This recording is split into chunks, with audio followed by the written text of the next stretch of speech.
시민들에게 해서는 안 될 짓을 해버리지. 그건 바로 시민들한테 총격을 가한 거야. 시민들도 무기를 가지고 있었어요?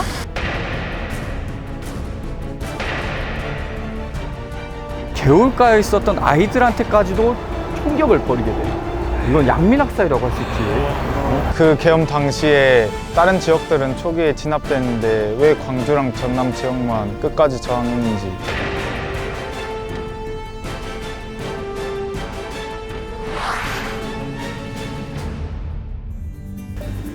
안녕하십니까. 오늘 80년 5월 민주화운동에 있었던 유적지와 사적지를 탐방해볼 역사교사 봉창훈이라고 합니다.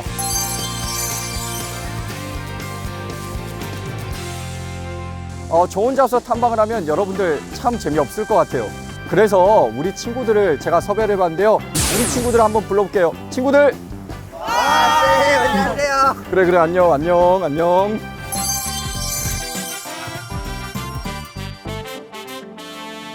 자, 얘들아, 5.18 민주화운동에 대해서 아는 거 있니? 저 1980년 5월 18일에 일어난 민주화운동이라고 알고 있어요. 오, 그래, 아주 승희, 대답을 잘했어요. 혹시 다른 사람 알고 있는 사람 있어요? 시민이 함께한 민주화운동이요. 그래.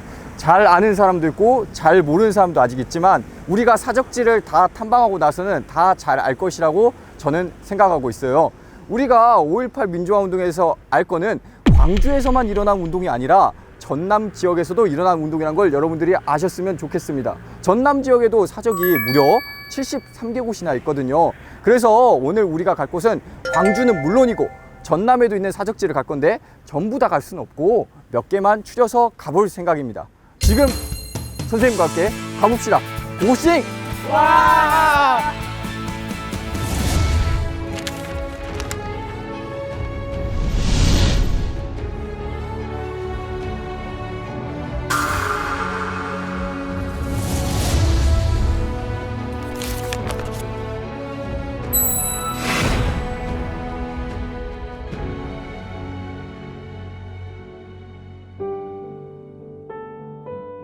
5.18 민주화운동 당시 광주 시민들은 더 많은 시민들과 함께 계엄군에 맞서 싸우기 위해 다른 지역, 특히 전주와 서울 방면으로 진출을 모색합니다. 하지만 시위가 전국적으로 확산되는 것을 두려워한 계엄 당국은 광주에서 북상하는 길을 차단합니다. 그러자 시민군은 광주 외곽 지역으로 진출해 서남부 지역으로 시위가 확산됩니다.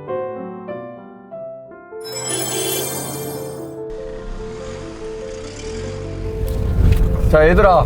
네. 5.18 민주화운동이 최초로 일어난 곳은 바로 광주지. 네. 광주에서 최초로 일어난 곳은 바로 여기 이 전남대야. 내가 그래서 이 전남대로 너희들을 부른 거야. 하여튼 자, 5월 17일로 일단 거슬러 올라가 볼게. 그때 전두환 전 대통령을 위시로 한 신군부 세력들은 뭘 하느냐? 비상계엄령을 전국으로 확대해. 그래서 이 전남대학교에 계엄군들이 배치되게 되고 학교로 오고자 했던 이런 전남대 학생들을 학교에 못 들어오게 막아버려. 이 전남대학교 학생들은 이미 이 학교에서 이상한 일이 벌어지게 된다면 시위를 할 것으로 약속을 하고 있었어. 그래서 5월 18일 날 이 광주 민주화운동이 전남대에서부터 시작하게 된 거야.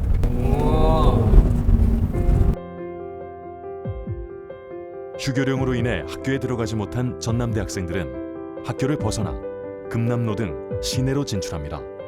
계엄군은 그런 학생들을 무차별적으로 진압하기 시작합니다. 그러자 학생들이 계엄군의 손에 죽어간다는 소식에 분노한 시민들이 합세해 시위를 전개합니다. 광주 시민들은 비상계엄령을 즉시 해제하라고 요구합니다.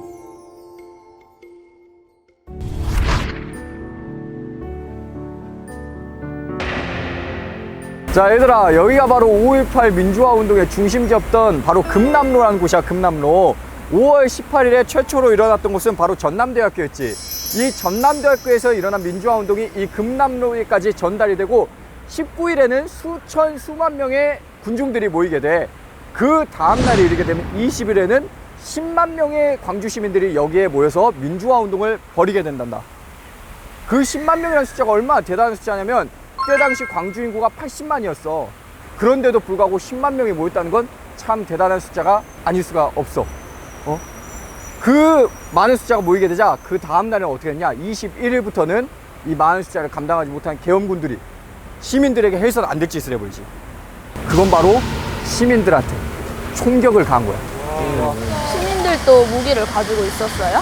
아니, 시민들의 대다수는 거의 맨주먹이거나 아니면은 집안에 가지고 있는 연장을 가져왔을 뿐이었어. 자, 이 분수대 앞에서 그때 당시에 학생들이 주축이 돼서 시국선언을 하기도 했었어. 고등학생들 없었나요? 그래, 너희들 같은 고등학생들도 시위에 굉장히 큰 영향을 미치는 주도층들이었어.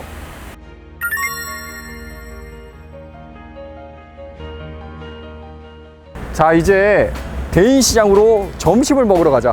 빨리 가요, 빨리 가자, 빨리 타. 빨리 타, 얘들아. 빨리.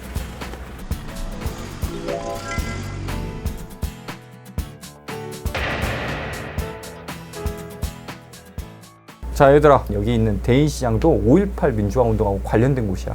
이 5.18 민주화운동이 있었을 때 우리 시위대나 이런 그 학생들한테 이 김밥이나 아니면 주먹밥, 물 이런 것도 무료로 제공해주기도 했었어. 어떻게 보면 여기 대인시장도 5.18 민주화운동의 하나의 주역이라고도 할 수 있지. 그러니까 그걸 생각을 해보고 우리 김밥을 먹어보자. 자, 얘들아, 내가 5월 20일 날 계엄군들이 무고한 시위대들한테 총격을 가했다고 했었지? 그러면 시위대들은 그러면 어떻게 해야 됐을까? 우리도 총을 들고 싸워야 돼요. 그렇게 생각을 했었겠지.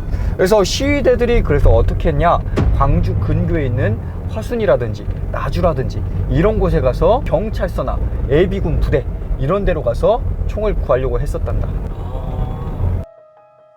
광주에서의 시위가 서남부 지역으로 확산된 것은 5월 21일부터였습니다.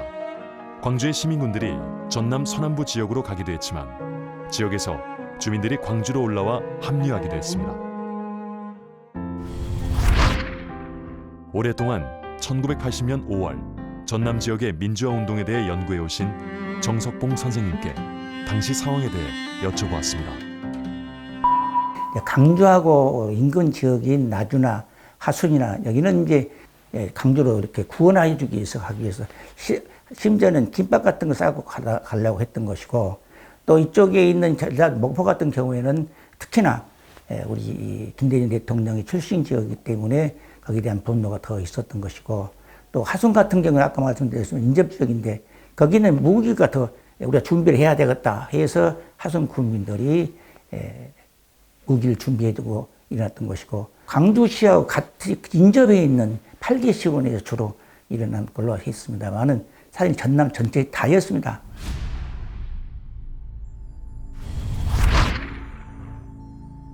계엄 당국은 전남 지역과 광주 지역 시위대가 합류하는 것을 저지하기 위해 광주 진입 지역의 경계를 강화합니다. 광주와 화순을 잇는 너릿제곡에 당시 이곳을 오가는 차량들은 계엄군의 집중 사격을 받게 되었습니다.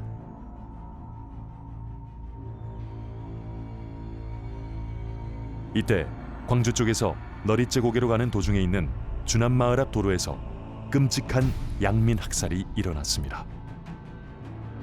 5월 23일 미니버스 한 대가 이 마을을 지나고 있었습니다. 버스에는 시민군을 포함한 시민들이 타고 있었습니다. 이때 산에 매복해 있던 계엄군은 버스를 세우고 그 안에 타고 있던 시민들에게 무차별 사격을 가했습니다. 이 사건으로 17명의 시민과 학생들이 사망하고 여고생 1명이 부상을 당했습니다. 학살은 다른 마을에서도 일어났습니다. 그 중에서는 어이없게도 계엄군 부대 사이에 서로 적으로 오해해 총격전이 벌어졌는데 그 과정에서 송암동 주민들이 죽거나 다친 것이었습니다.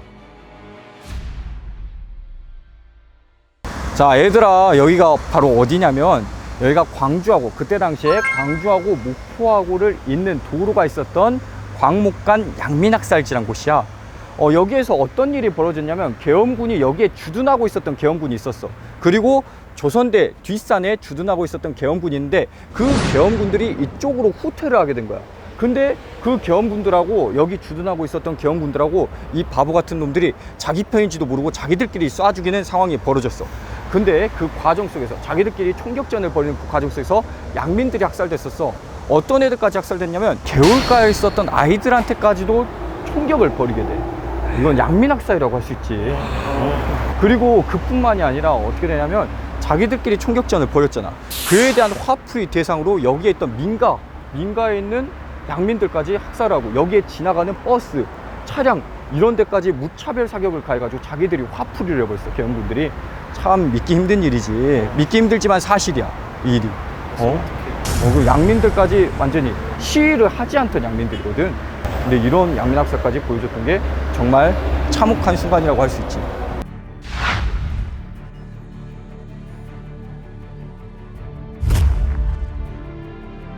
(5월 21일) 정오 무렵부터 광주와 가까운 화순에 광주의 시위대가 들어가기 시작합니다. 당시 많은 화순군 주민들도 이 시위대에 합류하거나 무기를 구하는 데 협력합니다.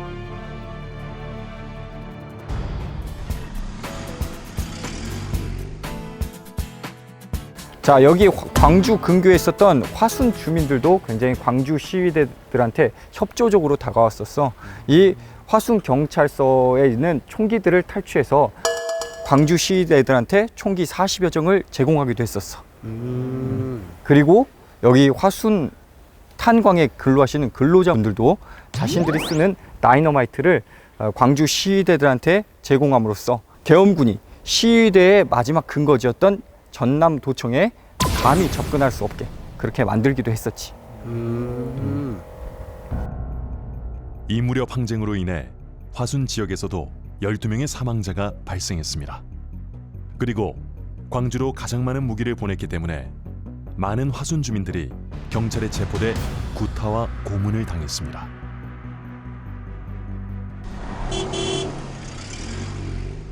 이제 얘들아, 광주 다음으로 항쟁이 거세었던 목포를 한번 가볼 거야. 근데 목포 가기 전에 광주하고 목포 가는 사이에 있는 도시인 나주도 한번 가보도록 할까? 나주는 광주시와 인접해 있다는 지리적 조건으로 인해 광주로 통학하는 학생이나 직장인들이 많은 곳입니다. 5월 20일경부터는 광주와 나주 사이로 오가는 대중교통이 계엄군에 의해 차단되고, 광주에서 나주로 나오다가 계엄군에 의해 부상을 당한 젊은이들도 7, 8명 있었습니다. 이처럼 직접적인 피해를 입은 나주 주민들은 당시 신군부와 계엄군에 대한 분노가 매우 강했습니다. 광주 시민군이 가장 먼저 온 곳도 나주였습니다. 나주 주민들 역시 시민군에게 적극 동조해 함께 무기를 입수했습니다. 나주 금성관 앞마당은 나주의 거의 모든 행사들이 열리는 곳입니다. 5.18 당시에도 이곳을 중심으로 시위가 열렸습니다.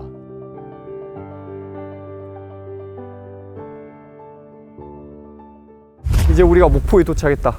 이 목포는 어떤 곳이냐면 5.18 민주화 운동이 두 번째로 크게 일어났던 곳이 바로 목포야. 이 목포는 70년대 박정희 유신 독재에 반대했던 시위가 계속적으로 일어났었고, 기독교들을 중심으로 해서 이 시위가 계속적으로 이어져 왔던 곳이 바로 이곳이야. 그러던 1980년 5월, 신군부의 계엄령이 선포되자 목포 지역 민주화 인사들을 중심으로 5월 15일부터 시위가 전개됩니다. 17일에 전국으로 계엄이 확대되자 목포 시민들은 충격과 분노에 휩싸입니다. 얘들아, 목포에서의 5.18 민주화 운동의 출발은 바로 이 목포 대학교에서부터 시작한다고 볼 수 있어. 5월 21일 광주에서 내려온 시위대와 그리고 목포대학교 학생들이 연합을 함으로써 목포에서의 5.18 민주화 운동을 계획하게 되는 것이지. 목포에서의 민주화 투쟁의 중심지였던 바로 이곳이 목포역 광장이야. 여기에는 수만 명의 시위대들이 모여가지고 민주화 투쟁을 벌였던 곳이고, 5월 22일부터 5월 27일까지 민주화 투쟁을 지속했었어. 목포에서는 왜 대규모로 시위가 진행됐었어요? 그거는 박정희 정권 때 저기 경상도에 있는 포항이나 울산이나 이런 데가 경제적인 지원을 많이 받았던 반면에 목포는 그에 반해서 소외되었기 때문이야. 이렇게 참여 열기는 뜨거웠지만 시위는 평화적으로 이루어졌습니다. 시민들이 입수한 무기들을 투쟁위원회는 하루 만에 회수해 반납했습니다.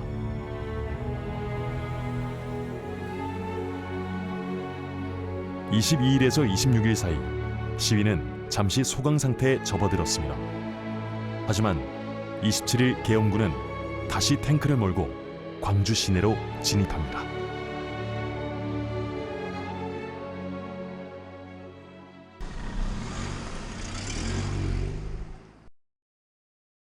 자, 얘들아, 바로 여기가 5.18 민주화 운동의 마지막 격전지였던 바로 전남도청이야. 이 구 전남도청에는 시민군들 150여 명이 마지막까지 계엄군들이 데리고 온 헬기와 이렇게 해가지고 총격전을 벌였었어. 시민군들의 피해도 컸을 것 같은데. 시민군들의 피해도 굉장히 컸었지. 이 사람들이 의지를 결코 굽히지 않았던 터라 마지막까지 총격전을 벌이게 되었고, 이 상황에서 많은 사람들이 죽게 되었었어. 어쩌면 이것이 생의 마지막일지도 모른다고 이대로 죽을 수도 있다는 각오를 하고 시민들은 도청에서 최후의 항전을 했습니다. 자, 얘들아, 오늘 우리가 마지막으로 탐방할 이곳은 5.18 민주묘역이야. 학생들이 5.18 묘역에 처음 왔으니까 전문가 선생님을 한 분 섭외를 했어. 그 선생님을 소개해 드리도록 할게. 바로 김남철 선생님이셔. 예, 반갑습니다. 예, 환영합니다.